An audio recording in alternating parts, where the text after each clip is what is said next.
Bien, on y est. Il est 14h05, on démarre. Donc, comme vous avez pu l'entendre, cette webconférence va être enregistrée euh, pour que ceux qui ne l'auraient pas suivi ou qui doivent partir avant la fin puissent l'écouter complètement.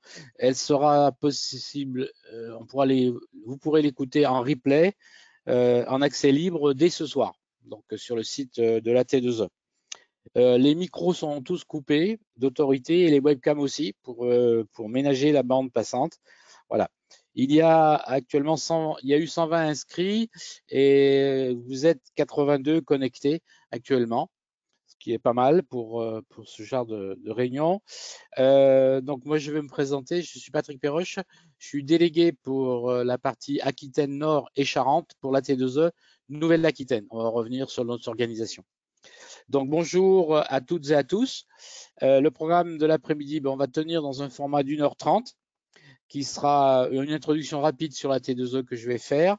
Après, Marc Gendron va présenter toute la problématique des C2E et de la cinquième période, avec un bilan quatrième et les problématiques de la cinquième période. Et puis, il y aura un temps sur une illustration concrète d'un cas pratique qui est un cas d'osmose inverse sur le traitement des eaux en chaufferie, hein, qui sera donc assuré par Christophe Jacques et Xavier Denis. Ils présenteront tout à l'heure. Voilà, les questions-réponses, les questions et les réponses après. Donc, vous avez la possibilité de les inscrire dans la zone de chat. Donc, elles seront traitées le plus possible pendant la réunion. Et si elles ne sont pas traitées, elles sont traitées a posteriori. Et Julie Pisano se chargera de les regrouper si le thème est commun. Voilà. Voilà quelques informations pratiques. On est parti pour 1h30. Je n'ai pas d'autres annonces à faire. Donc, juste rappeler que la T2E, c'est une association technique. On tient beaucoup au mot technique. Ça fait partie de notre ADN sur l'énergie et l'environnement. Elle regroupe environ 2500 professionnels de l'énergie, que ce soit des bureaux d'études, des installateurs, des fournisseurs de matériel, des clients, des organismes de contrôle, des clients industriels, des clients professions industrielles tertiaires et collectivités locales. Donc, elle est regroupée dans 13 régions, on va voir après, et il y a des clubs thématiques que je vais détailler tout de suite après. Donc, elle est organisée dans deux dimensions, une dimension verticale par les déclinaisons régionales et une dimension horizontale par le traitement des thématiques d'actualité, avec des thématiques très variables au niveau de l'intérêt. Parfois, c'est très R&D, parfois, c'est très réglementation. Et je crois que les C2E rentrent vraiment dans la zone réglementation et c'est un gros sujet. Voilà, en moyenne, on organise une quarantaine d'événements au total, par quelques-uns en national et quelques autres en régional. Le Covid a un peu cassé l'élan, mais on fait souvent des visites d'installation, voilà. Et puis on a aussi à l'intérieur de T2E, on anime des communautés des référents énergie pour deux programmes nationaux qui sont Pro SMEN, Management de l'énergie, et Pro REFI. Voilà. La T2E publie aussi dans une revue bimestrielle sur les sujets d'actualité sur la maîtrise de l'énergie, ce qui est une belle revue qui va bien, je trouve, qui va bien au fond des problèmes. Voilà. Diapo d'après, s'il te plaît. Voilà, donc les 13 régions, vous les avez sous les yeux. Elles ont 11 délégations régionales, pardon, excusez-moi. Elles recoupent à peu près les régions administratives, avec à chaque fois un délégué, un président de région et puis un ou plusieurs délégations en fonction de la taille de la région. Donc j'ai vu que quand on a balayé tous les participants cet après-midi, on a vu qu'il y avait quand même beaucoup de représentants dans la France qui ne sont pas de la Nouvelle-Aquitaine et qui sont bien sûr les bienvenus. Et sur cette carte, vous retrouvez le nom des personnes qui seraient en charge si vous avez des questions à remonter en local. Alors le sud-ouest, juste un tout petit éclairage. Donc le sud-ouest est gouverné, je dirais, par Philippe Denis, qui est notre président. Il est président de Bordeaux Métropole, directeur général, pardon, de Bordeaux Métropole Énergie. et la région qui est assez vaste, a été divisée en 3 zones. La zone du nord en orangé, c'est Thierry Baudouin qui est chargé de l'animer. C'est un délégué régional de Engie. Voilà. Au sud, la zone bleue, c'est le délégué, c'est Roger Agor. Il travaille chez Dalkia. Et moi, je m'occupe de la zone verte au milieu, là, Aquitaine Centre plus Nord Charente. Voilà, j'ai fait toute ma carrière à EDF en fonction interface clientèle, direction commerciale. Voilà, donc pour situer qui nous sommes, où nous sommes et ce que nous faisons. Voilà, je voudrais remercier les intervenants cet après-midi. D'abord Marc Gendron qui va animer la partie présentation du thème. Margot Hainaut qui anime les et qui a eu la gentillesse d'organiser la récupération des éléments et les présentations. Christophe Jacques et Xavier Denis qui vont traiter la partie référence qu'on va évoquer. Et puis Julie Pisano qui est de l'AT2E Paris qui va s'occuper de traiter les questions, enfin les fiches pratiques C2E et les questions, regrouper un peu les questions s'il y en avait beaucoup. On va essayer de tenir le format présentation, au total les présentations en 1 heure, et on va laisser 30 minutes pour un temps de questions-réponses. Voilà à peu près l'organisation. Les questions, il sera répondu à la fin de chaque grand exposé. Voilà l'organisation. Et je vais tout de suite céder la parole à Marc. Merci beaucoup, Patrick, pour cette introduction. Donc, merci aussi pour l'organisation de ce webinaire fait en duo avec Margot. C'est un duo magique, ça fonctionne parfaitement, cette histoire de webinaire. Alors, je vais effectivement vous parler de certificat d'économie d'énergie et l'idée cet après-midi, c'est de faire un point sur la 4e période et d'éclairer les points structurants sur la 5e période, ainsi que les nouveautés sur le catalogue de fiches d'opérations standardisées. Et pour ce faire, je serai accompagné de Julie Pisano. Bonjour Julie, est-ce qu'on t'entend? Bonjour. Voilà, elle est bien présente. Alors, ce que je vous propose, c'est de démarrer sur… Alors, je ne me suis pas présenté, oui, je suis avec Julie. Nous sommes au club certificat d'économie d'énergie. Donc, Julie s'occupe plus particulièrement des problématiques industrie et réseau. Et moi-même, je suis le délégué général du club certificat d'économie d'énergie. Donc, on a en gros 3 missions. Une mission de communication, donc d'expliquer le dispositif C2E, c'est ce qu'on fait aujourd'hui. Une mission sur la rédaction des fiches d'opérations standardisées. Toutes les fiches d'opérations standardisées passent par nos mains, à la fois les révisions, mais aussi les nouvelles fiches d'opérations standardisées. Et puis une mission de réponse à nos adhérents. Aujourd'hui, on a 500 adhérents qui sont adhérents au club C2E. Et on leur apporte un appui technique sur la mise en œuvre du dispositif C2E. Donc, on répond à leurs questions aussi bien sur des fiches, l'application des fiches, sur les aspects techniques des fiches d'opération standardisées. Voilà. Alors, premier point, donc le contexte sur la 4e période. Donc, la 4e période était une période de 4 ans et s'est terminée au 31/12/2021. Alors, qu'est-ce qu'il faut avoir en tête sur la fin de cette période?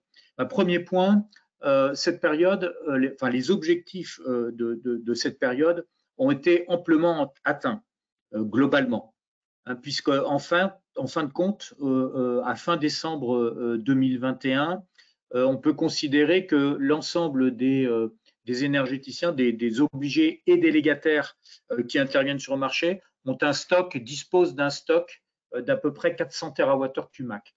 400 TWh QMAC, c'est 8 mois de production de la 5e période. Donc, ça veut dire qu'on a aujourd'hui des acteurs qui ont 8 mois d'avance sur leur production de la 5e période qu'on a attaqué au 1er janvier 2022 et qui se terminera au 31/12/2025. Ce qu'il faut avoir en tête, c'est que 90% de ces stocks sont des stocks précarité énergétique, C2E précarité. Alors bien évidemment, derrière ça, ça a un impact vous avez probablement en tête que le dispositif des C2E, c'est le principe de l'offre et de la demande. Quand les acteurs sont longs, qu'ils ont beaucoup produit, les prix baissent. Quand les acteurs sont courts, les prix des certificats d'économie d'énergie augmentent.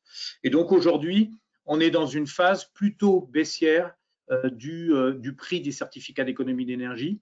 Les indices spot, ils étaient au mois de décembre 2021, vous voyez, en classique à 6,80 €, 6,60 €. On est aujourd'hui, là, au mois de février, on était fin février, on devait être à 6,20 € en classique et en spot. Donc, globalement, on a aujourd'hui un prix du certificat d'économie d'énergie qui baisse doucement et qui baisse depuis, on va dire, à peu près septembre 2021. Le slide d'après. Alors, toujours sur cette quatrième période, alors je vous invite à bien évidemment lire les lettres d'information mensuelles de la Direction générale énergie-climat qui revient sur toute l'actualité des C2E au mois le mois. Et vous voyez que sur la production de cette quatrième période, on est essentiellement sur de la production bâtiment résidentiel, soit en précarité bleu clair, donc on a 47,7%, et 23% sur des bâtiments résidentiels autres. Donc qui sont essentiellement des fiches, là encore, résidentielles, mais en classique. Le bâtiment tertiaire, c'est 7,2% de la production, et l'industrie qui nous intéresse aujourd'hui, c'est 16,9% de la production. Il faut noter que c'est une production qui est assez stable depuis des années. On est toujours autour entre 16 et 18% de la production en industrie. Le slide d'après. Toujours dans le contexte de clôture de la quatrième période. Alors, je vous l'ai dit, globalement, il y a beaucoup de stocks. Néanmoins, et c'est important de le noter, les modifications de tous les textes réglementaires de la fin de l'année dernière, donc de fin 2021, vont avoir un impact et ont déjà un impact très fort sur la production du début de cette cinquième période. Alors, premièrement, la Direction générale énergie-climat a souhaité, au travers d'un arrêté, donc le 13 avril, stopper les coups de pouce isolation. Donc les coups de pouce, c'est quoi? C'est en fait des bonifications de certificats d'économie d'énergie et coups de pouce isolation qui étaient donc à destination des clients particuliers. Et donc ça, ça a généré immédiatement une baisse très forte de la production sur les coups de pouce. Et vous voyez les deux schémas. Hein. Vous avez la production à partir de juillet 2021. On voit qu'il y a une baisse très forte des travaux engagés dans le cadre du coup de pouce dès juillet 2021.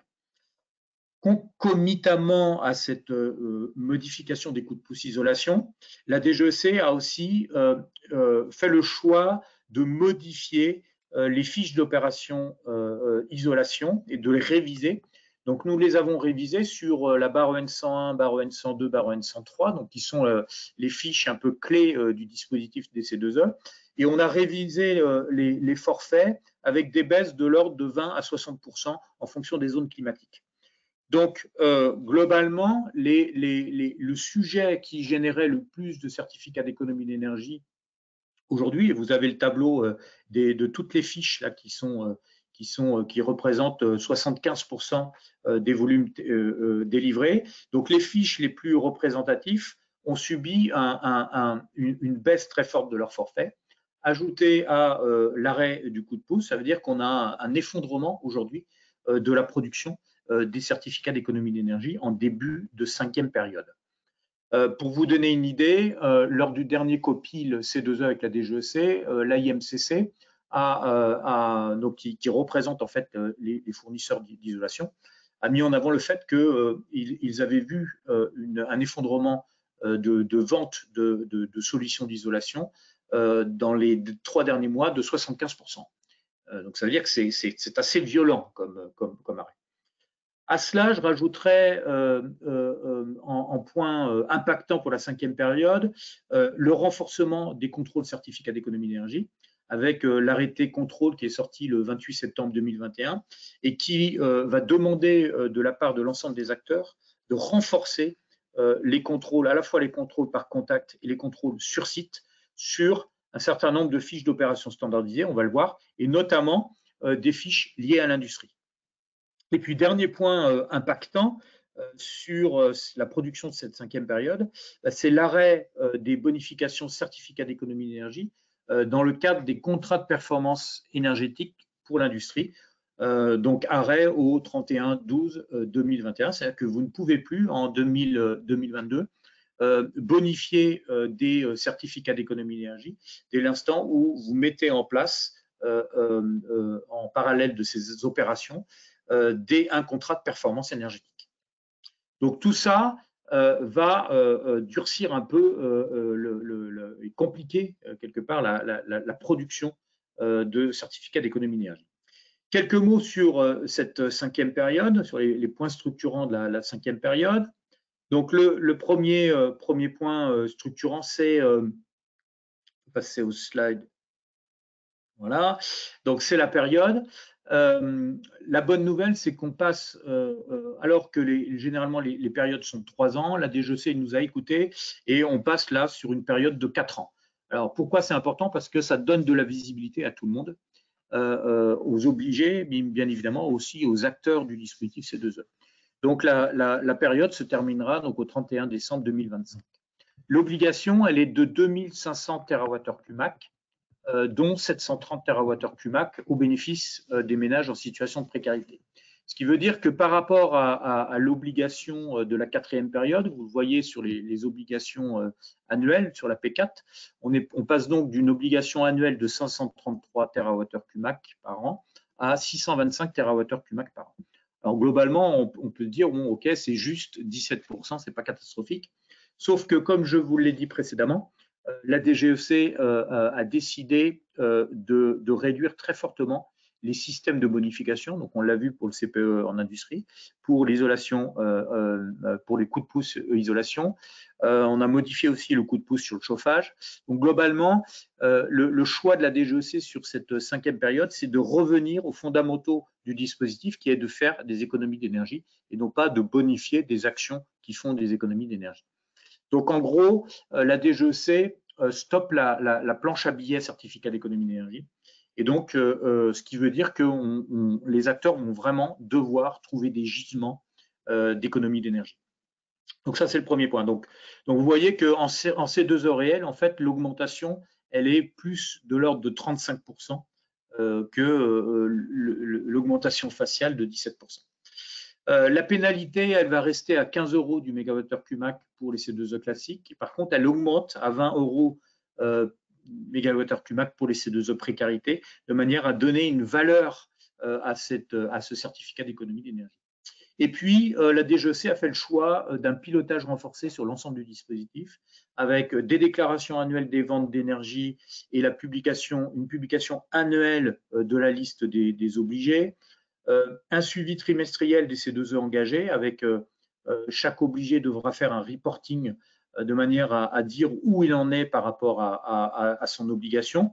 Donc, ce qui veut dire que on aura une visibilité très, très, très forte entre le niveau, les déclarations des ventes et les obligations, ce qui va permettre à la DGEC d'ajuster vraiment et de mieux piloter ce dispositif des C2E. Et puis, dernier point, c'est un renforcement des contrôles, et j'y viens juste après. Dernier sujet un peu crucial aussi de cette 5e période, qui va impacter très fortement la 5e période, c'est que ce qu'il faut que vous ayez en tête, c'est que dans le cadre de la directive européenne sur l'efficacité énergétique, les discussions au niveau de l'Europe ont démarré au 1er juillet 2021 et elles visent, ces discussions, à modifier en fait cette directive européenne sur l'efficacité énergétique, avec deux sujets un peu clés. Premier sujet, c'est une augmentation du niveau d'obligation qui passerait de 0,8% par an à 1,5% par an de la consommation finale. Donc, quelque part, les États membres vont devoir faire encore plus d'énergie dans leur pays. Et donc, de facto, il y aura un impact probable sur l'augmentation de l'obligation 5e période en cours de route. Ça, c'est le premier point. Et puis, deuxième sujet important, c'est qu'il y aura une exclusion des économies d'énergie issues de la combustion directe d'énergie fossile de nouvelles installations. C'est-à-dire qu'on ne pourra plus valoriser d'économies d'énergie lorsque l'on passe de fuel au gaz, par exemple, ou de fuel-fuel. Les packs hybrides sont probablement exclus. Le biogaz est en discussion, sera probablement accepté. Donc, quelque part, il y aura de ce fait une baisse du gisement d'économie d'énergie possible sur ce dispositif C2E.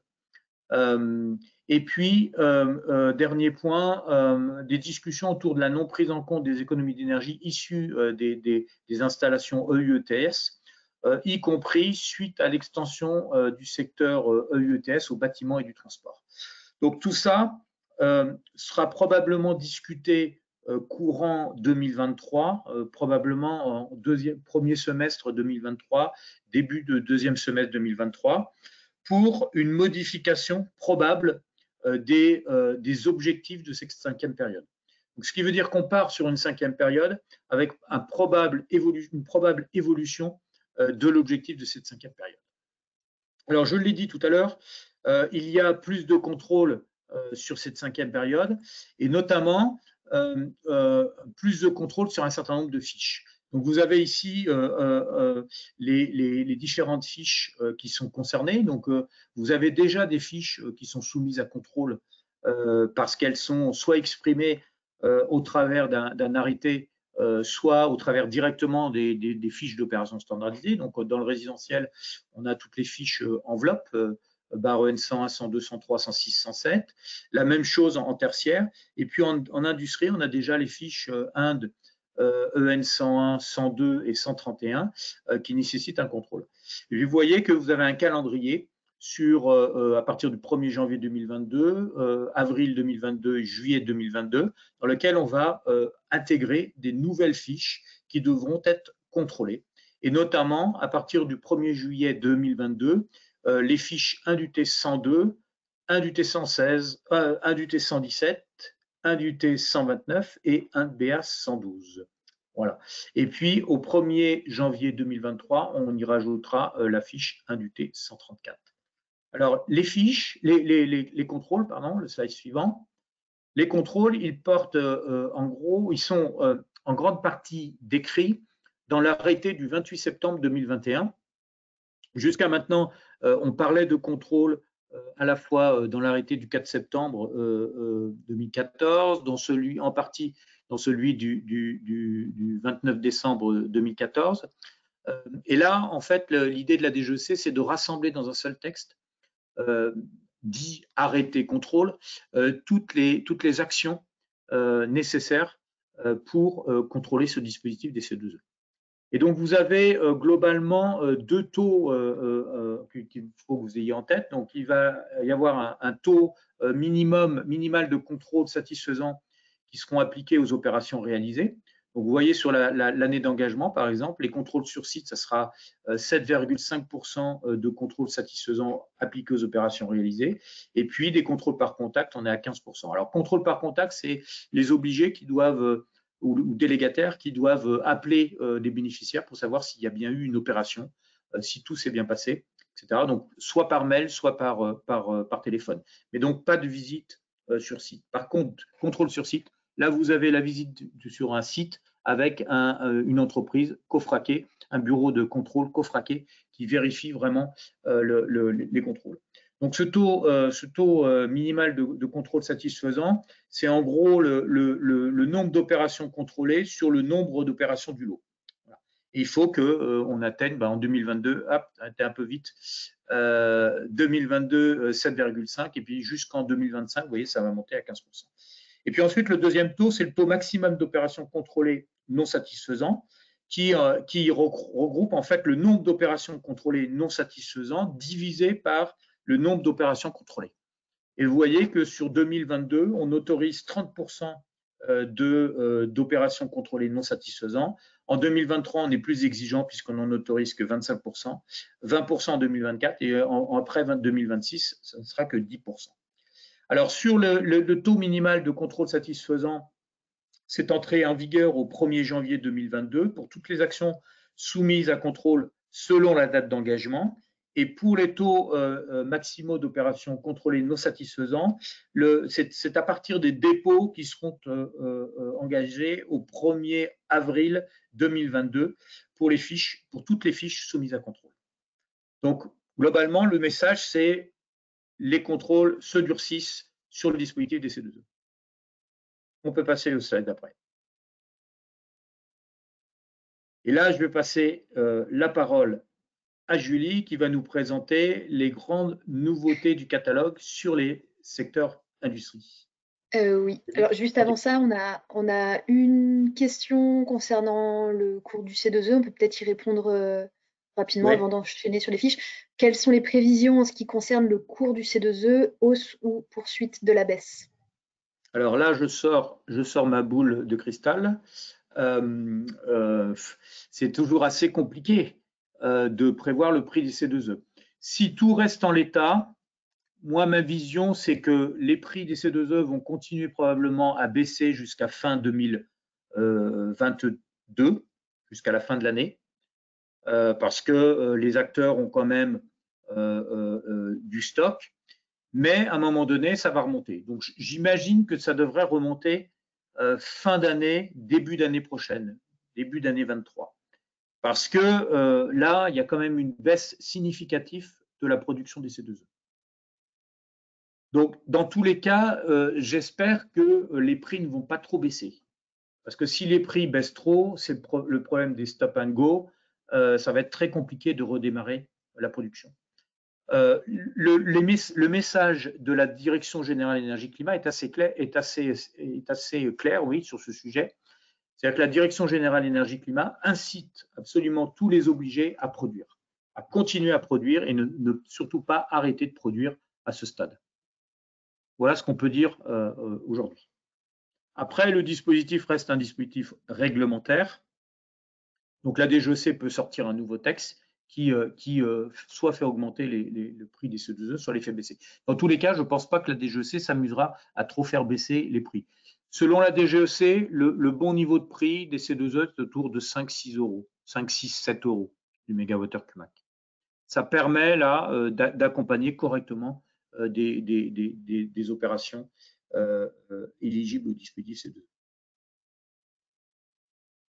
Merci Marc. J'espère que ça répondait à la question. Je pense que oui. Du coup, on en profite pour aller un peu plus dans le détail, donc à savoir le catalogue des fiches concernant l'industrie. Tout d'abord, on va passer rapidement sur le dernier arrêté paru et les dernières fiches industrie ayant été abrogées et révisées.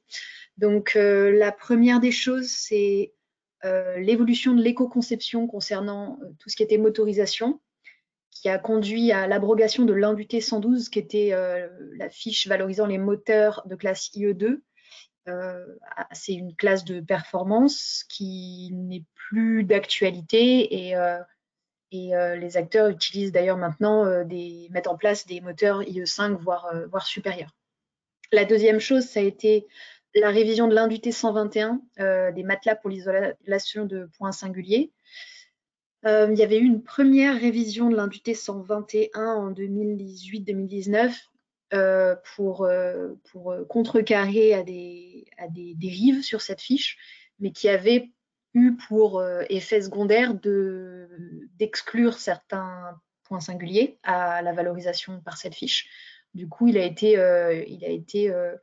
reformulé afin de réinclure notamment les raccords union seuls et également le fait de préciser la non-nécessité d'isoler les éléments de manœuvre. Donc voilà, on a remonté du terrain plusieurs problématiques, plusieurs questions des acteurs sur cette fiche pour les inclure dans cette révision. Au niveau du fond de cette fiche, on a, du fait du calendrier, on a eu une mise à jour de la situation de référence qui a conduit à une baisse du forfait de 5%. Mais comme vous le verrez plus tard, elle reste au calendrier, au programme pour 2022, puisque le reste, c'est quand même une fiche qui est très, très sollicitée en industrie. Et il reste des éléments dans le fond de la fiche à revoir. Ensuite, on a la révision de l'Inde BA 116. En fait, elle a été embarquée avec l'ensemble des fiches sur l'éclairage, notamment le luminaire à module LED, comme son homologue en tertiaire et en résidentiel. L'idée, c'était de prendre en compte les nouveaux règlements et également de prendre en compte l'amélioration du marché, donc des luminaires proposés en termes d'efficacité minimale.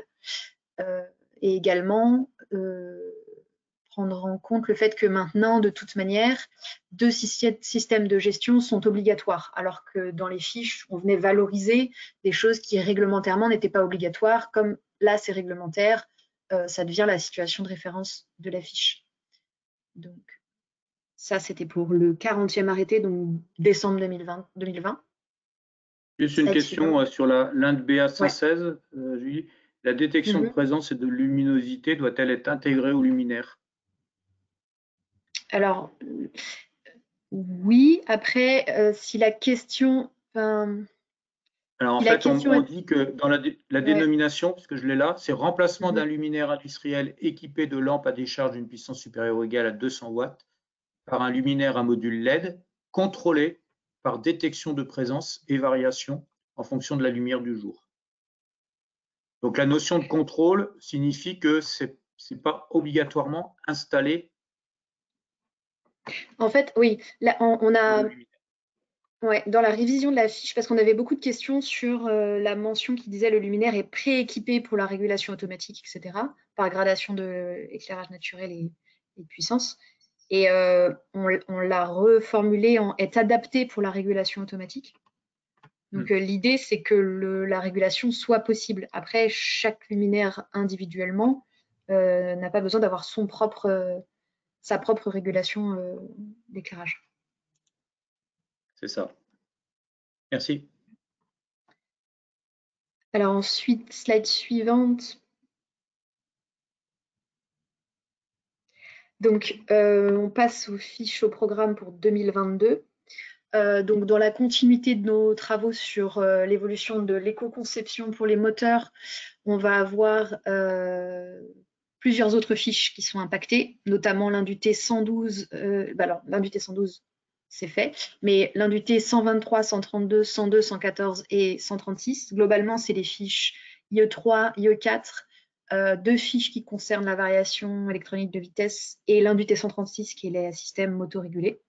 Et l'idée, c'est que à court terme, ça va être en priorité les variateurs de vitesse, et ensuite on ira voir pour ce qui est des moteurs IE4 et de l'INDUT 136. On a fait en termes d'importance de l'impact, on va dire. Après, l'idée, c'est également de proposer une fiche pour valoriser les moteurs IE5 et plus. Donc, on essaye, quand on révise le catalogue, de penser au côté, justement, l'évolution de la réglementation fait qu'il faut que la fiche, elle puisse être pensée un peu à long terme. Donc, l'idée, c'est parce qu'on sait que sur le terrain, il y a même déjà des classes supérieures à l'IE5. Donc, l'idée, c'est de pouvoir les valoriser rapidement. Donc ça, c'était pour les moteurs. Slide suivante. Ensuite, sur tout ce qui est arrêté plutôt de fin d'année, on va avoir une mise à jour, comme je le disais, de l'INDUT 121, donc avec une refonte plus en profondeur concernant l'isolation de points singuliers d'un réseau. Et on va également avoir au programme la mise à jour, la révision de l'INDUT 117. Pour rappel, c'est une fiche qui fait à peu près 20% du volume de C2E classique, donc c'est une fiche qui est vraiment très très utilisée, qui a déjà été révisée dans le cadre en juillet 2020, je pense que c'était le 35e arrêté, qui témoignait de nombreuses dérives et pour lequel on a ajouté une étude de dimensionnement en fait un peu détaillée pour éviter ces dérives. Et il est question pour 2022, à l'image des fiches sur l'isolation, que la DGEC fasse appel à un cabinet extérieur pour proposer des évolutions sur l'Indu D117. Donc ça, c'est au programme pour 2022. Et enfin, on aura en nouvelle fiche, on a 2 projets assez matures qui concernent d'un côté les refroidisseurs industriels à haute performance énergétique. Donc globalement, le fait de valoriser un groupe de production de froid performant et plus économe. Et d'un autre côté, on a plusieurs projets sur la valorisation de chaleur fatale et notamment le stockage d'énergie sur four intermittent. Ça, c'est 2 projets qu'on a toujours dans les tuyaux et qui avancent et qui, on l'espère, verront le jour en 2022. La dernière chose qui était peut-être à noter en parallèle de ce que Marc disait sur les référentiels de contrôle, c'est qu'on a 5 fiches qui sont nouvellement concernées dans l'industrie par les contrôles. C'est donc l'Indu T117, la récupération de chaleur sur groupe froid, l'Indu T102, la variation électrique de vitesse, l'Indu T116 qui est la mise en place d'une haute pression flottante, l'Indu T129 pour les presses électriques et l'Indu BA112, la récupération de chaleur sur les tours aéro-réfrigérantes. Donc globalement, c'est ces 5 fiches les plus utilisées dans le catalogue industrie.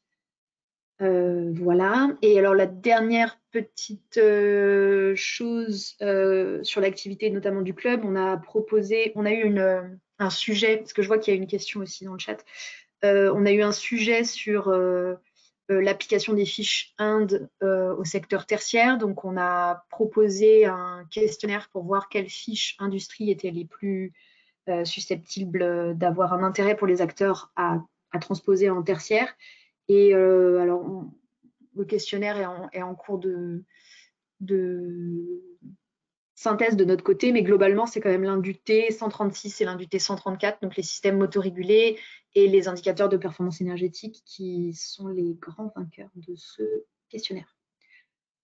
Voilà, alors je vois qu'on a quelques questions. Donc, concernant la sollicitation d'une fiche C2E bâtiment dans l'industrie, ça va dépendre dans le sens où si le local objet de l'opération, bien que sur un site industriel, est de type bâtiment, donc typiquement des bureaux sur un site industriel, on pourra faire appel à une fiche, on devra même faire appel à une fiche bâtiment.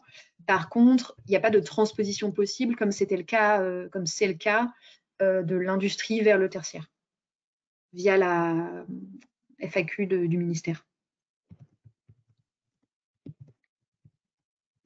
Alors ensuite, une idée de l'impact de la révision des fiches sur les forfaits. Alors je vois que Marc a répondu. Je suis en train de répondre. En fait, je dis là, à ce stade, c'est peut-être encore un peu tôt pour le dire, mais globalement, ce qu'il faut avoir en tête, c'est qu'on va modifier la situation de référence. Et donc la situation de référence donc, qui est liée à l'éco-conception.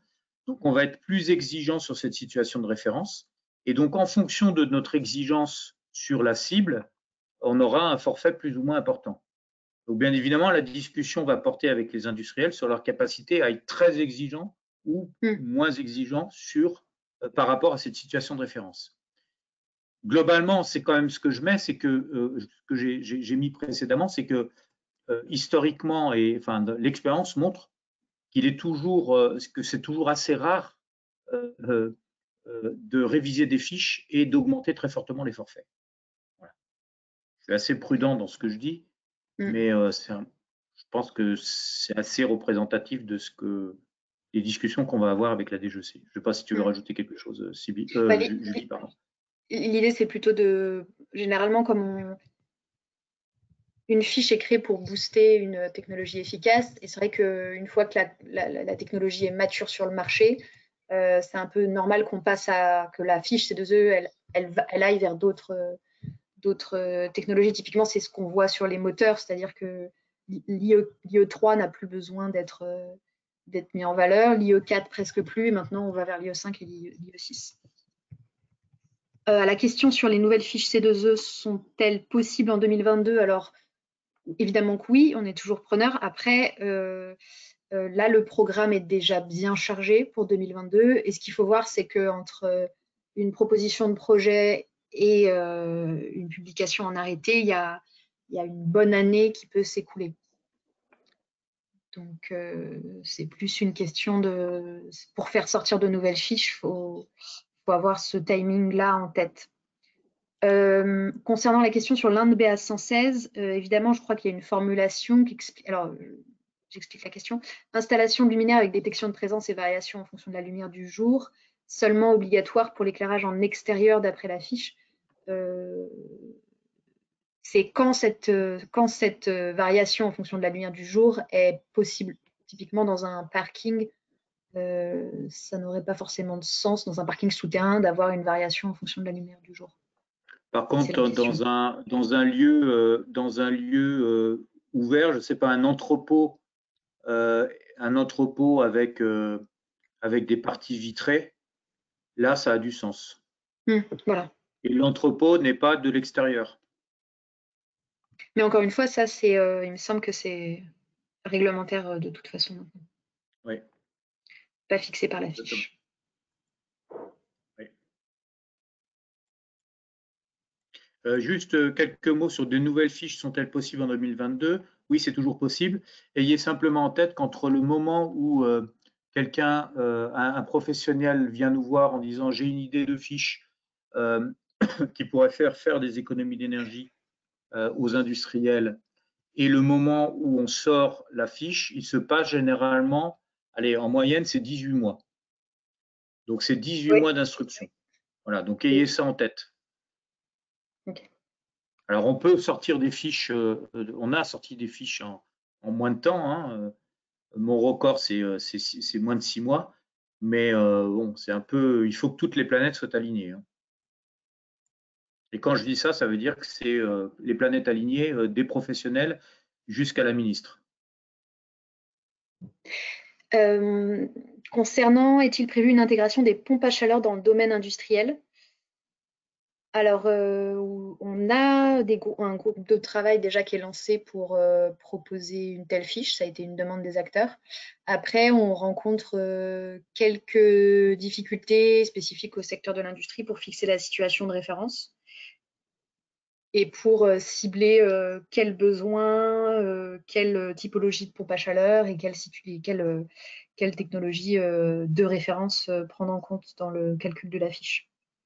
Après, ce qu'on a vu sur la pompe à chaleur très haute température, c'est que ce n'est pas forcément une technologie qui est encore complètement mature, dans le sens où pouvant faire l'objet d'une fiche d'opération standardisée qui vise quand même à massifier les opérations.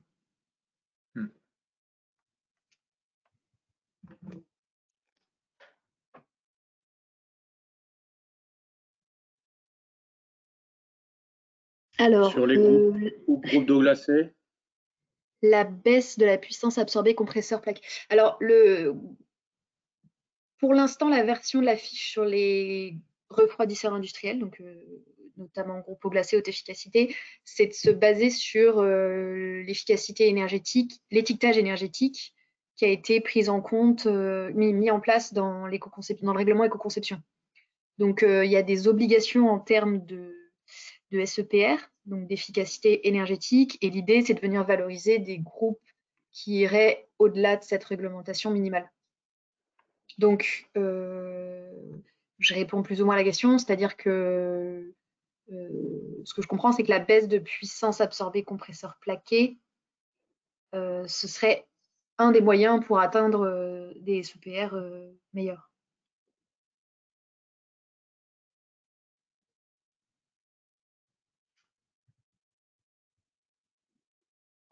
Super, je crois qu'on a répondu à toutes les questions.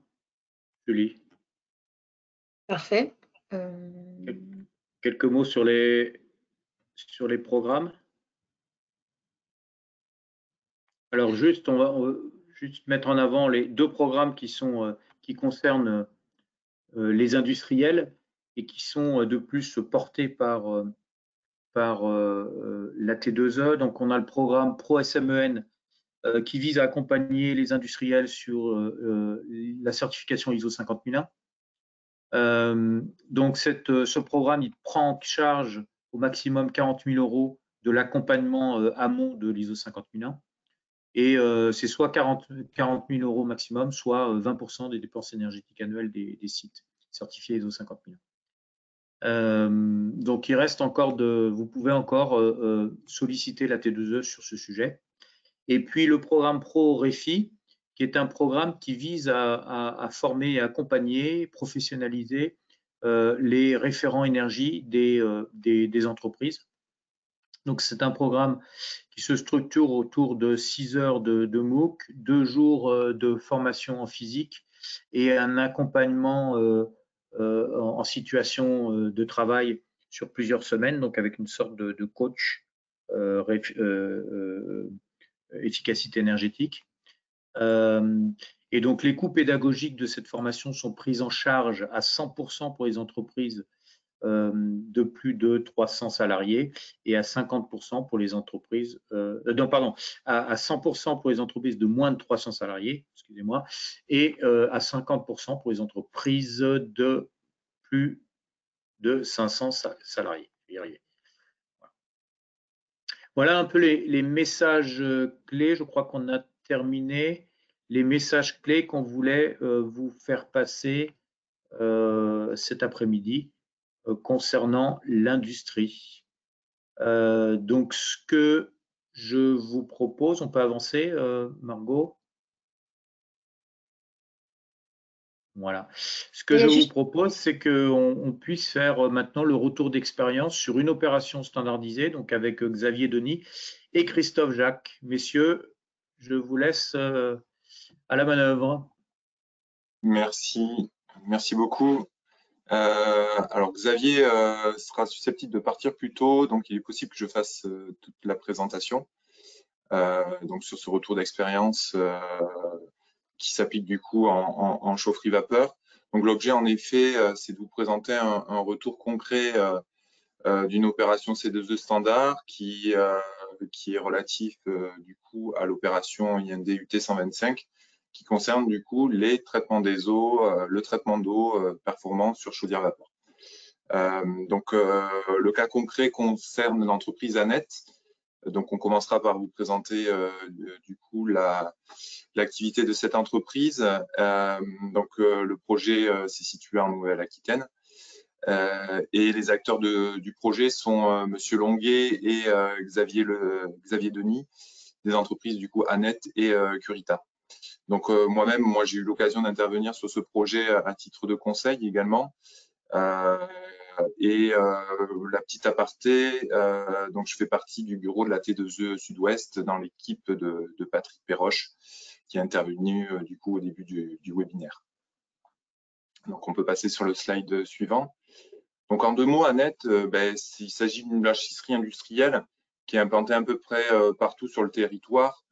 Son activité, c'est la prise en charge du linge essentiellement professionnel, donc sur différents types d'activités, notamment l'hospitalier, l'hôtellerie, la restauration. Et donc l'entreprise prend en charge le nettoyage du linge et aussi met à disposition, fait de la location de linge. Donc je vous ai mis un lien YouTube qui présente un site dans les Deux-Sèvres, donc avec une présentation de leur activité.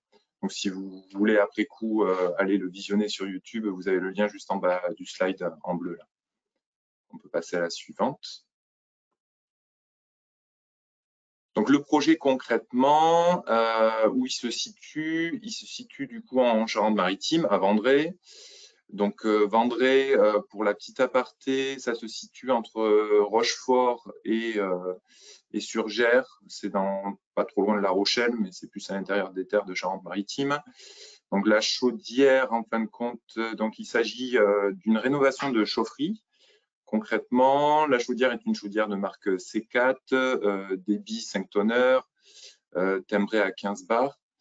L'industriel, du coup, fonctionne en mode de 8, 16 heures par jour, du lundi au vendredi et forcément, dans le cadre d'une rénovation chaufferie, a été prévu toutes les actions possibles d'optimisation et notamment l'installation d'un brûleur micromodulant, un économiseur, la mise en place d'une déconcentration automatique asservie à la conductivité. Et également dans le cadre du mode d'exploitation, on est sur un mode d'exploitation en autosurveillance 8 heures. Donc on peut passer sur le slide suivant. On vous a mis quelques photos principales du projet. Donc à gauche, vous avez le visuel de la chaufferie avant travaux. Donc concrètement, sur la photo en haut à gauche, vous avez la bâche alimentaire. Et à côté, du coup, la chaudière. Et donc, respectivement, les effets miroirs, vous avez à droite, en haut à droite, on va dire, la nouvelle bâche alimentaire qu'on voit derrière un ballon d'eau chaude et derrière le traitement d'eau qu'on voit en bas. Donc, vous voyez les deux adoucisseurs, là, les deux bouteilles bleues, c'est la partie traitement des eaux. Et puis, vous voyez en bas à droite, du coup, la nouvelle chaudière. Slide suivant. Donc, j'ai voulu rappeler pour les néophytes en la matière ce que c'est une chaudière à tube de fumée, sans rentrer trop dans le détail. Donc, le principe d'une chaudière à tube de fumée, c'est de monter en ébullition du coup de l'eau pour produire de la vapeur et utiliser la vapeur sur un process industriel. Et comme porte son nom, comme c'est indiqué dans le nom de la chaudière, donc tube de fumée, ça veut dire que du coup les fumées passent dans les tubes. Vous avez un tube principal qu'on appelle en général le tube foyer, que vous voyez sur la photo au milieu. Là, vous voyez une chaudière en cours de fabrication. Donc c'est le gros tube, donc sur lequel va cracher la flamme du brûleur notamment. Et puis après, vous avez différents parcours de tubes dans lequel va venir circuler du coup la fumée et puis ça chauffe du coup l'eau. Donc très bonne illustration. Donc c'est pas forcément des photos du projet en lui-même, hein. Vous avez à droite la photo de l'intérieur d'une chaudière. Voilà, pour ceux qui ne sont jamais rentrés dans une chaudière. Donc là typiquement vous voyez très bien la ligne d'eau, hein, la démarcation entre la ligne d'eau et la zone vapeur. Et si vous arrivez à percevoir sur la photo à droite, vous voyez juste au-dessus du tube foyer, un petit tube. Typiquement, vous voyez le tube d'arrivée d'eau alimentaire, hein. Donc là, c'est une chaudière qui est relativement propre quand même, puisque l'arrivée d'eau alimentaire là est dépourvue complètement de tartre, par exemple. Donc voilà, c'est toujours intéressant de visiter une chaudière vapeur si un jour vous avez l'occasion. Voilà, en fonction du tonnage de la chaudière, vous avez possibilité de rentrer dedans. En dessous de 3 tonnes, c'est un peu sportif. On peut passer au suivant. Donc, pareil, en fonction de l'état de connaissance de chacun. Donc, c'est vrai que pour certaines personnes, ça va peut-être paraître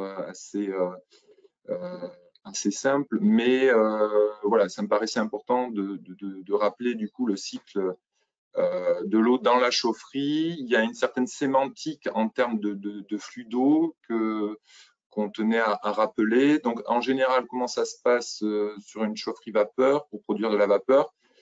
Vous avez une arrivée d'eau, donc très conventionnellement, de manière récurrente, c'est souvent de l'eau de ville, mais vous avez pas que de l'eau de ville à disposition de l'industriel, hein. Ça peut être une eau brute de type eau de surface ou eau de forage, hein. Dans notre cas, d'ailleurs, il s'agit d'une eau de forage, hein, sur le site d'Annette à Vendré, et c'est une eau de forage de très bonne qualité. Donc cette eau va passer va être traitée, on va dire, par un équipement de traitement d'eau, donc on y reviendra après, du coup.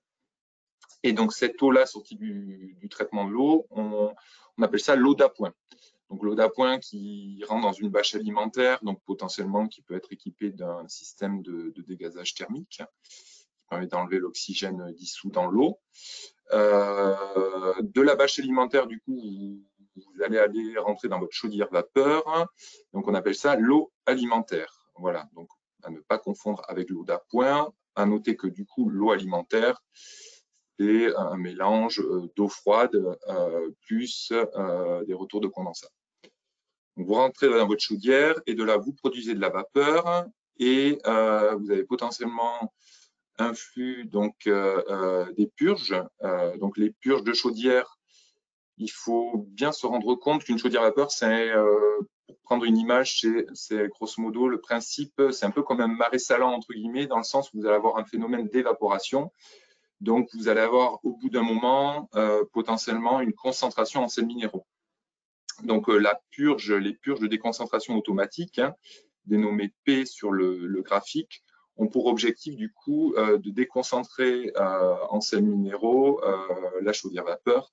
Et cette déconcentration automatique se situe en général au niveau du plan d'eau, puisque les sels minéraux, en général, se situent voilà, sur la partie du plan d'eau de la chaudière. Hein, où vous avez d'ailleurs souvent des phénomènes de moussage. Vous pourrez trouver des vidéos sur Internet qui mettent en valeur justement ce qui se passe à l'intérieur d'une chaudière vapeur. Vous avez d'autres purges qu'on appelle plutôt extraction de fond, qui ont plutôt pour but d'extraire du coup tout ce qui est matière en suspension, enfin boue, tout ce qui est décante, donc qu'on a tendance à négliger dans les bilans matière.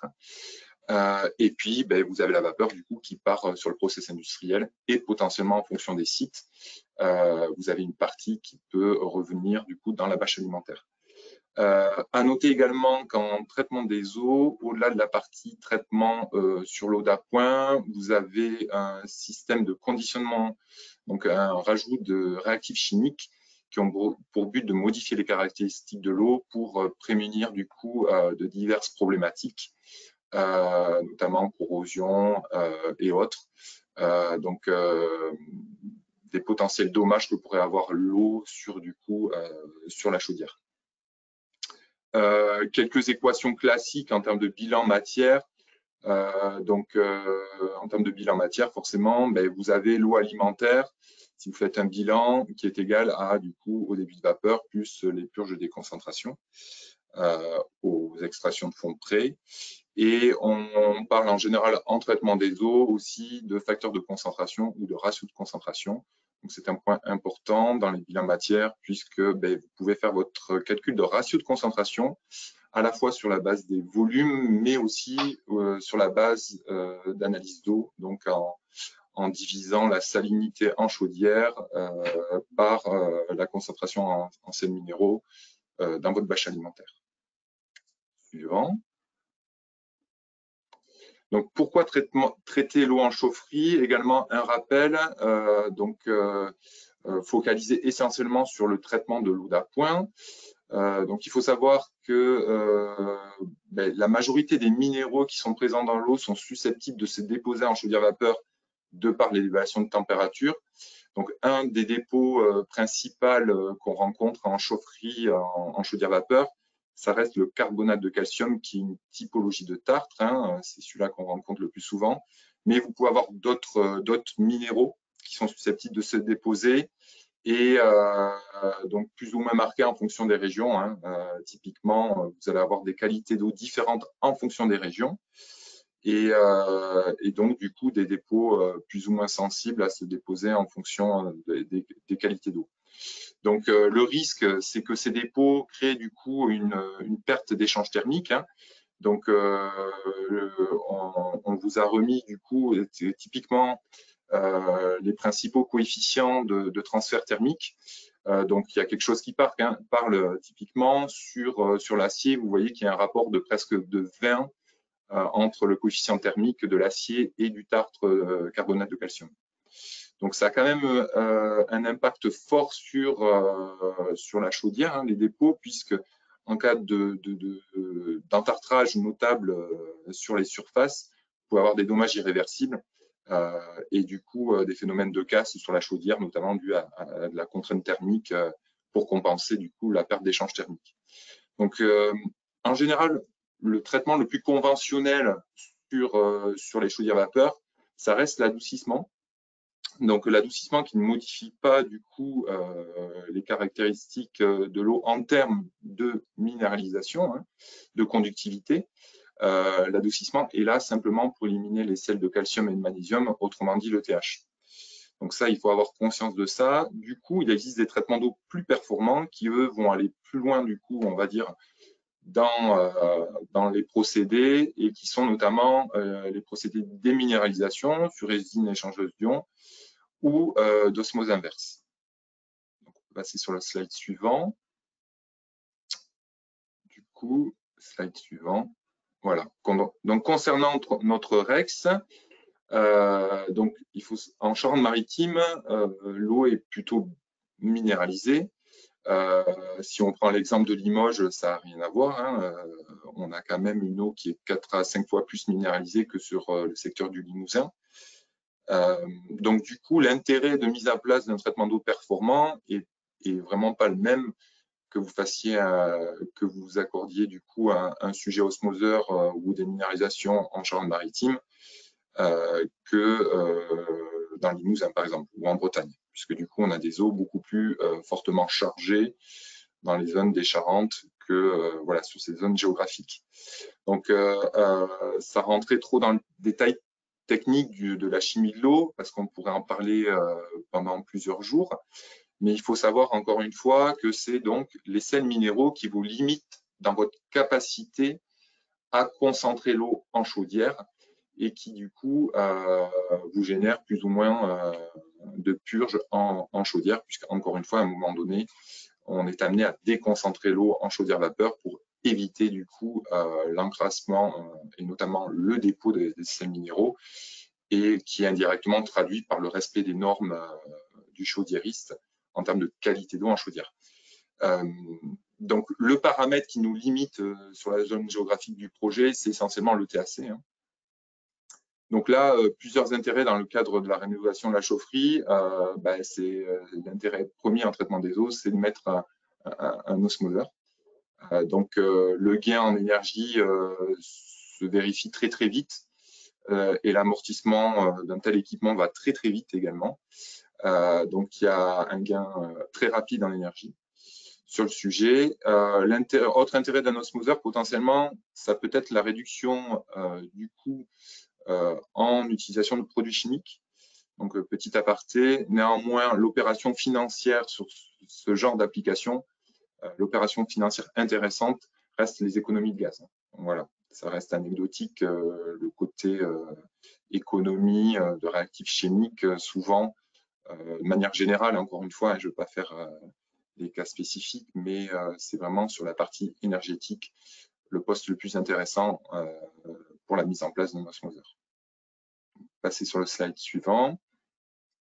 Donc, j'ai voulu rappeler également le principe de l'osmose inverse en deux, trois mots. L'osmose inverse, donc déjà l'osmose, c'est un phénomène naturel qui se produit si typiquement vous mettez en contact au travers d'une membrane semi-perméable de l'eau déminéralisée avec une eau salée, vous allez avoir un phénomène naturel qui va faire que l'eau déminéralisée va, dépourvue de minéraux, va migrer progressivement au travers de cette membrane vers l'eau salée. Donc, par différence de hauteur, du coup, vous calculez une hauteur manométrique et qui est d'autre qu'une valeur de pression et qu'on va appeler du coup la pression osmotique.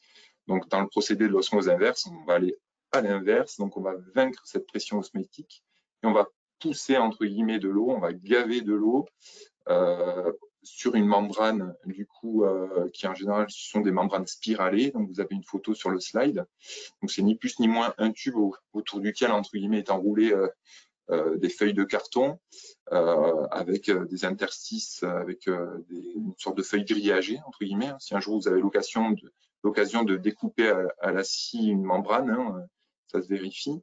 Et en termes de filtration, contrairement à une cartouche de filtration classique, hein, on n'est pas du tout sur les mêmes procédés, hein, puisqu'on est sur des seuils de coupure très fins.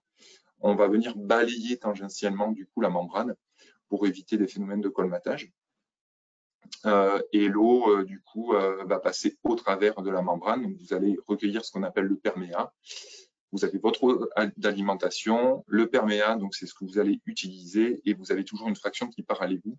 Donc les osmoseurs ont des rendements, on va dire, autour de 75 à 80% en fonction des technologies et des configurations de dimensionnement d'osmoseur, encore une fois. Et vous allez à peu près éliminer 95 à 99% des sels dissous. Donc on est sur une technologie aussi de déminéralisation en quelque sorte, mais sur membrane d'osmose inverse. Voilà. Donc, quelques prérequis en général hein, sur des projets mettant en œuvre des procédés d'osmose inverse.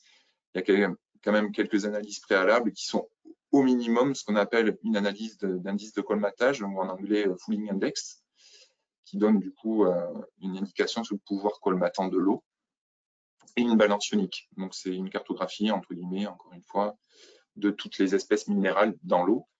Et donc un osmoseur est souvent précédé du coup d'autres équipements de traitement des eaux, dont un adoucisseur et des systèmes de préfiltration qui peuvent aller voilà, de technologies très très simples ou un peu plus compliquées en fonction de la qualité d'eau brute qu'on va avoir en amont. Voilà. Donc concernant le projet en question, on avait une filière de pré-traitement avant osmose relativement simple, techniquement parlant, puisqu'on avait une qualité d'eau qui était identique à de l'eau de ville, hein, sans contrainte particulière, avec un étage d'adoucissement et de la préfiltration sur cartouche en aval de l'adoucisseur. Passer au slide suivant. Donc l'intérêt économique, il est assez vite fait, hein. Il est vite facile de poser sur un coin de table avec quelques calculs rapides l'intérêt de mettre en place un osmoseur sur l'aspect énergétique. Donc on vous a exposé du coup l'intérêt économique sur le projet. Donc c'est un équipement qui est très très vite rentabilisé en moins d'1 an hein, par rapport aux économies de gaz. Donc c'est assez rapide. Puisque du coup en posant l'ensemble des données, en comparant du coup un facteur de concentration traditionnel en eau adoucie comparé à de l'osmose, on arrive très vite à calculer du coup les économies de gaz qui sont de l'ordre de 30 000 € par an sur le site en question. Donc pour un investissement qui pesait tout carrossé, raccordement, rénovation, etc., de à peu près de 35 000 € et plus les C2E, on a une rentabilité qui est assez intéressante.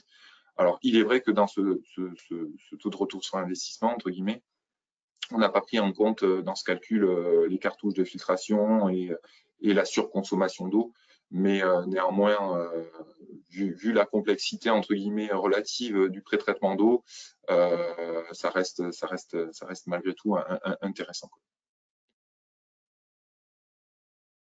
On peut passer à la slide suivante. Donc, petit focus sur la fiche IND UT 125. Hein. Pour rappel, on trouve toutes ces fiches très facilement sur Internet, quand même. Donc, j'ai mis le lien aussi de la fiche sur le site du ministère de l'écologie. Donc, ça vous trouvez un peu partout, même sur le site de l'ADEME. Vous les retrouvez assez facilement. Donc, les petits points à retenir concernant cette fiche, c'est que ça concerne quand même des chaudières entre guillemets de petite puissance, donc jusqu'à 20 MW, hein, 20 MW thermique du coup. Bien que une chaudière de 19 MW, ça commence à être une belle chaudière quand même. Mais voilà, on est sur des puissances inférieures aux 20 MW. Hein. Les traitements d'eau reconnus sont du coup l'osmose inverse et du coup la déminéralisation sur résine échangeuse d'ions. La performance attendue, du coup, c'est une qualité d'eau. Donc la performance, c'est une conductivité de l'eau produite inférieure à 50 microsiemens par centimètre.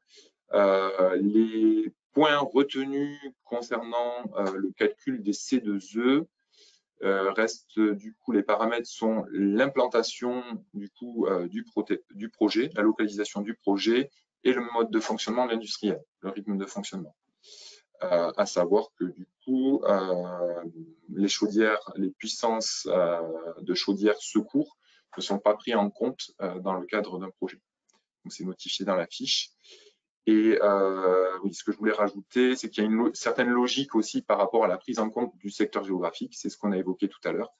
C'est que l'intérêt du procédé, d'un procédé de traitement d'eau par osmose inverse ou déminé sur chaudière vapeur est plus ou moins marqué en fonction de la minéralisation du coup de l'eau brute. Hein. Encore une fois, si vous avez une chaudière vapeur qui est installée dans une zone géographique avec une eau brute avec une très faible du coup minéralisation, l'intérêt économique va être plus faible que typiquement sur une eau en Charente-Maritime, à Ruffec ou à Lille, typiquement.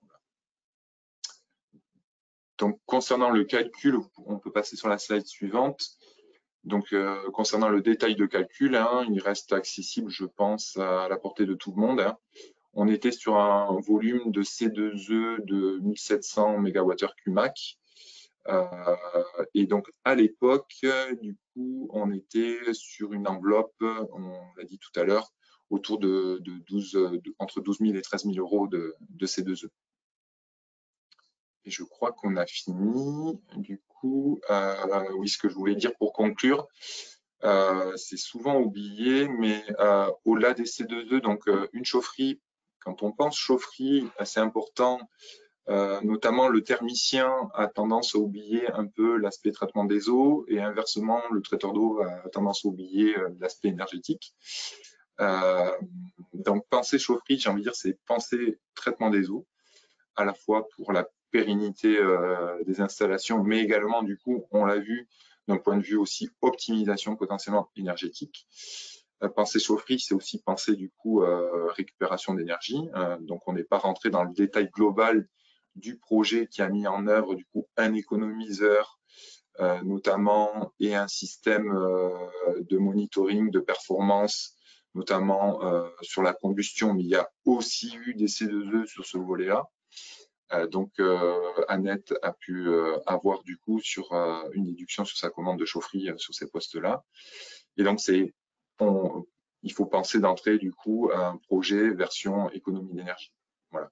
Donc, penser chaufferie, je pense que c'est penser ces 3 points. Voilà, j'en ai fini. Je vous remercie du coup pour votre attention. Merci Christophe. Il n'y a pas eu je ne vois pas de questions dans le chat, sauf une mauvaise interprétation de ma part. Margot, tu confirmes? Moi, j'ai vu, il me semble, 2 questions. Quelles sont les consommations en eau, la pertinence de l'eau de pluie et pouvez-vous mesurer l'économie d'énergie obtenue? C'est les 2 questions qu'on a dans l'onglet questions. Alors, est-ce que tu peux répéter, s'il te plaît? Quelles sont les consommations en eau, pertinence de l'eau de pluie, point d'interrogation. Quelles sont les consommations en eau? Alors,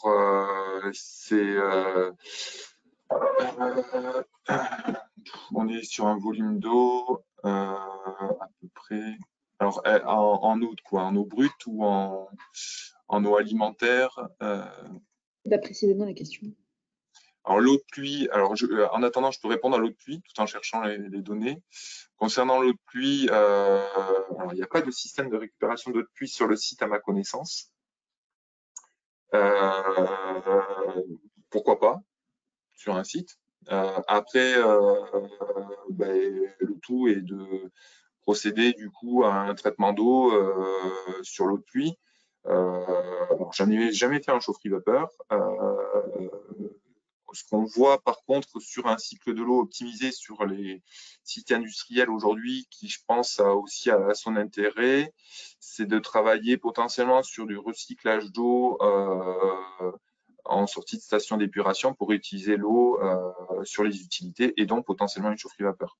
Donc j'ai envie de dire que les technologies existent, donc je ne vois pas de frein technologique, ça sera plutôt financier et je ne pense pas que ce soit un blocage pour l'obtention de ces 2 E, par contre ça, quelle que soit la source d'eau, puisque quelque part, voilà. Après, l'intérêt par rapport à la minéralisation de l'eau de pluie, je ne ferai pas répondre aujourd'hui sur la qualité minérale de l'eau de pluie et comparer un intérêt par rapport à une déminéralisation potentielle de l'eau. Et il y avait une autre question, je cherche la donnée en même temps, c'est pour ça, excusez-moi. Pouvez-vous mesurer l'économie d'énergie obtenue?